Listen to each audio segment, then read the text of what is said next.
ओम शांति। आज हम 27 फरवरी के बाबा के साकार मधुर महावाक्य सुनेंगे। मुरली का सार है, मीठे बच्चे, बाप आए हैं तुम्हें रावण राज्य से लिबरेट कर सद्गति देने, नरकवासियों को स्वर्गवासी बनाने। प्रश्न है, बाप ने तुम भारतवासी बच्चों को कौन कौन सी स्मृति दिलाई है? उत्तर, हे भारतवासी बच्चे, तुम स्वर्गवासी थे। आज से 5000 वर्ष पहले भारत स्वर्ग था। हीरे सोने के महल थे। तुम सारे विश्व के मालिक थे। धरती आसमान सब तुम्हारे थे। भारत शिव बाबा का स्थापन किया हुआ शिवालय था। वहाँ पवित्रता थी। अब फिर से ऐसा भारत बनने वाला है। गीत है, नयनहीन को राह दिखाओ प्रभु। ओम शांति। मीठे मीठे रूहानी बच्चों, आत्माओं ने यह गीत सुना। किसने कहा? आत्माओं के रूहानी बाप ने। तो रूहानी बाप को रूहानी बच्चों ने कहा कि हे बाबा, उनको ईश्वर भी कहा जाता है, पिता भी कहा जाता है। कौन सा पिता? परम पिता। क्योंकि बाप दो हैं, एक लौकिक, दूसरा पारलौकिक। लौकिक बाप के बच्चे पारलौकिक बाप को पुकारते हैं, हे बाबा। अच्छा, बाबा का नाम क्या है? बाबा का नाम शिव। वह तो निराकार पूजा जाता है। उनको कहा जाता है सुप्रीम फादर। लौकिक बाप को सुप्रीम नहीं कहा जाता। ऊंचते ऊंच सभी आत्माओं का बाप एक ही है। सभी जीव आत्माएं उस बाप को याद करती है। आत्माएं ये भूल गई है कि हमारा बाप कौन है। पुकारते हैं, ओ गॉड फादर, हम नयनहीन को नयन दो तो हम अपने बाप को पहचाने। कौन से नयन? ज्ञान के नयन। भक्ति मार्ग की ठोकरों से छुड़ाओ। सद्गति के लिए तीसरा नेत्र लेने लिए, बाप से मिलने लिए पुकारते हैं। क्योंकि बाप ही कल्प कल्प भारत में आकर भारत को स्वर्ग बनाते हैं। अभी कलयुग है। कलयुग के बाद सतयुग आना है। यह है पुरुषोत्तम संगम युग। बेहद का बाप आकर जो पतित भ्रष्टाचारी बन गए हैं, उन्हों को पुरुषोत्तम बनाते हैं। यह लक्ष्मी नारायण पुरुषोत्तम भारत में थे। लक्ष्मी नारायण की डिनायस्टी का राज्य था। आज से 5000 वर्ष पहले सतयुग में श्री लक्ष्मी नारायण का राज्य था। यह बच्चों को स्मृति दिलाते हैं, तुम भारतवासी आज से 5000 वर्ष पहले स्वर्गवासी थे। अब तो सब नरकवासी हैं। आज से 5000 वर्ष पहले भारत हेवन था। भारत की बहुत महिमा थी। हीरे सोने के महल थे। अभी तो कुछ भी नहीं है। उस समय और कोई धर्म नहीं था। सिर्फ सूर्यवंशी ही थे।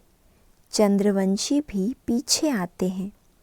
बाप समझाते हैं, तुम सूर्यवंशी डिनाइस्टी के थे। अभी तक भी इन लक्ष्मी नारायण के मंदिर बनाते रहते हैं। परंतु लक्ष्मी नारायण का राज्य कब था, कैसे पाया, यह किसी को पता नहीं है। पूजा करते थे, जानते नहीं, तो ब्लाइंड फेथ हुआ ना, अंधश्रद्धा हो गई। शिव की, लक्ष्मी नारायण की पूजा करते हैं, बायोग्राफी को भी नहीं जानते।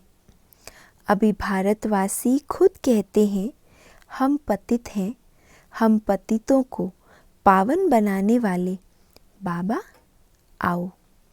आकर हमको दुखों से, रावण राज्य से लिबरेट करो। बाप ही आकर सबको लिबरेट करते हैं। बच्चे जानते हैं सतयुग में बरोबर एक राज्य था। बापूजी भी कहते थे कि हमको फिर से राम राज्य चाहिए। गृहस्थ धर्म जो पतित बन गया है सो पावन चाहिए। हम स्वर्गवासी बनने चाहते हैं। अभी नर्कवासियों का क्या हाल है देख रहे हो ना। इसको कहा जाता है हेल डेविल वर्ल्ड। यही भारत डीटी वर्ल्ड था। बाप बैठ समझाते हैं तुमने 84 जन्म लिए हैं, ना कि 84 लाख।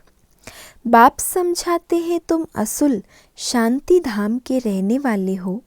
तुम यहाँ पार्ट बजाने आए हो। 84 जन्मों का पार्ट बजाया है। पुनर्जन्म तो ज़रूर लेना पड़े ना। पुनर्जन्म 84 होते हैं, है ना, 84 लाख नहीं होते। अब बेहद का बाप आए हैं तुम बच्चों को बेहद का वर्षा देने। बाप तुम बच्चों से बात कर रहे हैं और सत्संगों में मनुष्यों को भक्ति मार्ग की बातें सुनाते हैं। आधा कल्प भारत जब स्वर्ग था तो एक भी पतित नहीं था। इस समय एक भी पावन नहीं। यह है ही पतित दुनिया। गीता में कृष्ण भगवानुवाच लिख दिया है। उसने तो गीता सुनाई नहीं। ये लोग अपने धर्मशास्त्र को भी नहीं जानते, अपने धर्म को ही भूल गए हैं। हिंदू कोई धर्म नहीं है। धर्म मुख्य है 4। पहले है आदि सनातन देवी देवता धर्म। सूर्यवंशी और चंद्रवंशी दोनों को मिलाकर कहा जाता है देवी देवता धर्म, डीटिज्म। वहाँ दुख का नाम नहीं था। 21 जन्म तो तुम सुख धाम में थे। फिर रावण राज्य भक्ति मार्ग शुरू होता है। भक्ति मार्ग है ही नीचे उतरने का। भक्ति है रात, ज्ञान है दिन। अभी है घोर अंधियारी रात। शिव जयंती और शिवरात्रि दोनों अक्षर आते हैं। शिव बाबा कब आते हैं? जब रात्रि होती है। भारतवासी घोर अंधियारे में आ जाते हैं, तब बाप आते हैं। गुड़ियों की पूजा करते रहते हैं, एक की भी बायोग्राफी नहीं जानते। यह भक्ति मार्ग के शास्त्र भी बने ही हैं। यह ड्रामा सृष्टि चक्र को भी समझना है। शास्त्रों में ये नॉलेज नहीं है। वह है भक्ति का ज्ञान, फिलॉसॉफी। वह कोई सद्गति मार्ग का ज्ञान नहीं है। बाप कहते हैं मैं आकर तुमको ब्रह्मा द्वारा यथार्थ ज्ञान सुनाता हूँ। पुकारते भी हैं हमको सुख धाम, शांति धाम का रास्ता बताओ। बाप कहते हैं आज से 5000 वर्ष पहले सुख धाम था, जिसमें तुम सारे विश्व पर राज्य करते थे। सूर्यवंशी डिनाइस्टी का राज्य था। बाकी सब आत्माएं शांति धाम में थी। वहाँ 9 लाख गाए जाते हैं। तुम बच्चों को आज से 5000 वर्ष पहले बहुत साहूकार बनाया था। इतना धन दिया, फिर तुमने वो कहाँ गवाया? तुम कितने साहूकार थे? भारत कौन कहलाए? भारत को मतलब एक कहावत है, भारत कौन सडावे, माना कहलावे। भारत ही सबसे ऊंचते ऊंच खंड है। सभी का वास्तव में यह तीर्थ है, क्योंकि पतित पावन बाप का जन्म स्थान है। जो भी धर्म वाले हैं सभी की बाप आकर सद्गति करते हैं। अभी रावण का राज्य सारी सृष्टि में है। सिर्फ लंका में नहीं था, सभी में 5 विकार प्रवेश हैं। जब सूर्यवंशी राज्य था तो यह विकार ही नहीं थे। भारत वाइसलेस था, अभी विशस है। सतयुग में दैवी संप्रदाय थी, वह फिर 84 जन्म भोग अभी आसुरी संप्रदाय बने हैं, फिर दैवी संप्रदाय बनते हैं। भारत बहुत साहूकार था, अब गरीब बना है, इसलिए भीख मांग रहे हैं। बाप कहते हैं, तुम कितने साहूकार थे, तुम्हारे जैसा सुख किसको भी मिल नहीं सकता। तुम सारे विश्व के मालिक थे, धरती आसमान सब तुम्हारे थे। बाप स्मृति दिलाते हैं, भारत शिव बाबा का स्थापन किया हुआ शिवालय था, वहाँ पवित्रता थी। उस नई दुनिया में देवी देवताएं राज्य करते थे।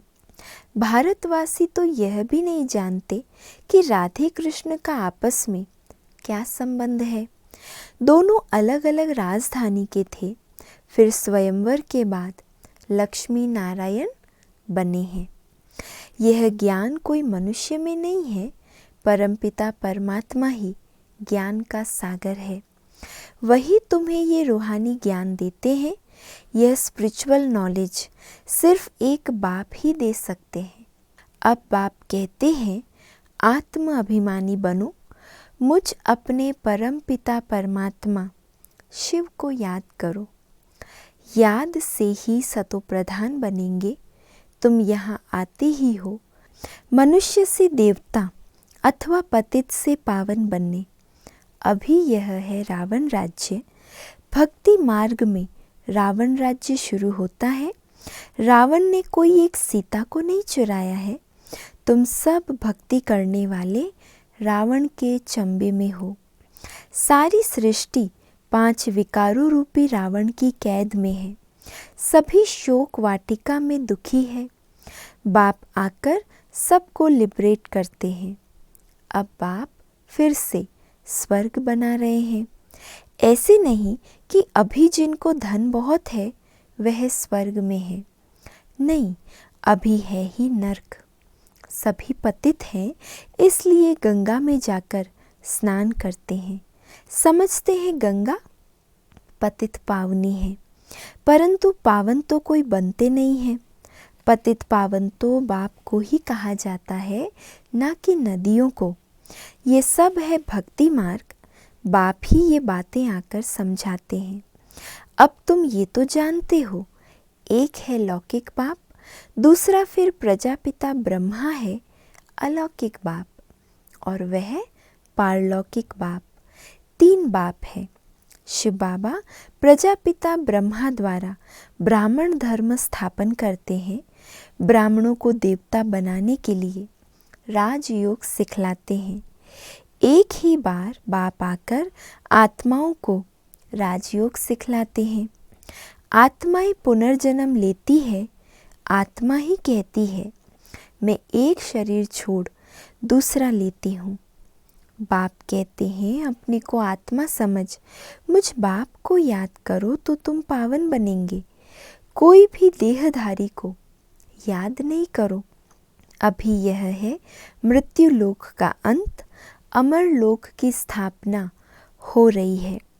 बाकी सब अनेक धर्म खलास हो जाएंगे। सतयुग में एक ही देवता धर्म था, फिर त्रेता में चंद्रवंशी राम सीता। तुम बच्चों को सारे चक्र की याद दिलाते हैं। शांति धाम सुख धाम की स्थापना करते ही है बाप। मनुष्य मनुष्य को सद्गति दे नहीं सकते। वह सब है भक्ति मार्ग के गुरु। भक्ति मार्ग में मनुष्य अनेक प्रकार के चित्र बनाए, पूजा कर, फिर जाकर कहते हैं डूब जा डूब जा। बहुत पूजा करते, खिलाते पिलाते, अब खाते तो ब्राह्मण लोग हैं। इसको कहा जाता है गुड़ियों की पूजा। कितनी अंधश्रद्धा है, अब उन्हों को कौन समझाए। बाप कहते हैं, अभी तुम हो ईश्वरीय संतान, तुम अभी बाप से राजयोग सीख रहे हो।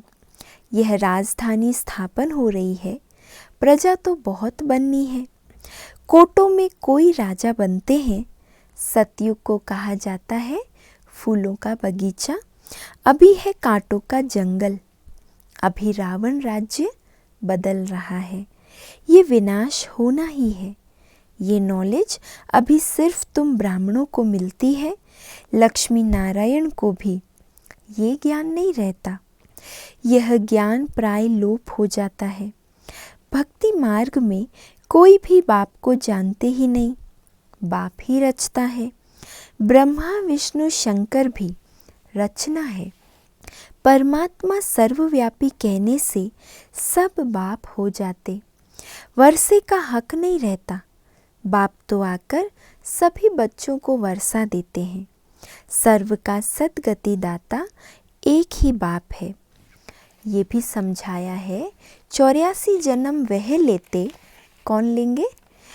84 जन्म वह लेते हैं जो पहले पहले सतयुग में आते हैं, उनके ही पूरे 84 जन्म होते हैं। क्रिश्चियन लोग के जन्म कितने होंगे? करके 40 जन्म होंगे। यह हिसाब निकाला जाता है एक भगवान को ढूंढने के लिए कितने धक्के खाते हैं। अभी तुम धक्के नहीं खाएंगे, तुमको सिर्फ एक बाप को याद करना है। ये है याद की यात्रा, यह है पतित पावन गॉड फादरली यूनिवर्सिटी। तुम्हारी आत्मा पढ़ती है, साधु संत फिर कह देते आत्मा निर्लेप है। अरे आत्मा को ही कर्मों अनुसार दूसरा जन्म लेना पड़ता है। आत्मा ही अच्छा व बुरा काम करती है। इस समय तुम्हारा कर्म विकर्म होता है। सतयुग में कर्म अकर्म होते हैं, वहाँ विकर्म होता नहीं। वह है पुण्य आत्माओं की दुनिया। यह सब समझने और समझाने की बातें हैं। अच्छा, मीठे मीठे सिक्की लधे नंबरवार पुरुषार्थ अनुसार कांटे से फूल बनने वाले बच्चों प्रति माता पिता बाप दादा का याद प्यार और गुड मॉर्निंग। रूहानी बाप की रूहानी बच्चों को नमस्ते और हम सब रूहानी बच्चों की रूहानी माता पिता बाप दादा को याद प्यार गुड मॉर्निंग और नमस्ते। धारणा के लिए मुख्य सार है। पहला, कांटों से फूल बन फूलों का बगीचा सतयुग स्थापन करने की सेवा करनी है। कोई भी बुरा कर्म नहीं करना है। दूसरी पॉइंट, रूहानी ज्ञान जो बाप से सुना है वही सबको सुनाना है। आत्म अभिमानी बनने की मेहनत करनी है। एक बाप को ही याद करना है, किसी देहधारी को नहीं। वरदान है, सदा अपने रॉयल कुल की स्मृति द्वारा ऊंची स्टेज पर रहने वाले गुणमूर्त भव। सदा अपने रॉयल कुल की स्मृति द्वारा ऊंची स्टेज पर रहने वाले गुणमूर्त भव। जो रॉयल कुल वाले होते हैं वह कभी धरती पर मिट्टी पर पाँव नहीं रखते। यहाँ देह अभिमान मिट्टी है, इसमें नीचे नहीं आओ। इस मिट्टी से सदा दूर रहो। सदा स्मृति रहे कि ऊंचे से ऊंचे बाप के रॉयल फैमिली के ऊंची स्टेज वाले बच्चे हैं, तो नीचे नज़र नहीं आएगी। सदैव अपने को गुणमूर्त देखते हुए ऊंची स्टेज पर स्थित रहो। कमी को देखते खत्म करते जाओ। उसे बार बार सोचेंगे तो कमी रह जाएगी। स्लोगन है, रॉयल वह है जो अपने हर्षित मुख द्वारा प्योरिटी की रॉयल्टी का अनुभव कराए। अपने हर्षित मुख द्वारा प्योरिटी की रॉयल्टी का अनुभव कराए। आज का अव्यक्त इशारा है, जैसे सेकंड में लाइट का स्विच ऑन करने से अंधकार भाग जाता है, ऐसे स्वमान की स्मृति का स्विच ऑन करो तो भिन्न भिन्न देह अभिमान समाप्त करने की मेहनत नहीं करनी पड़ती। सहज आत्म अभिमानी स्थिति बन जाएगी। यही स्थिति रूहानी प्यार का अनुभव कराएगी। अच्छा, ओम शांति।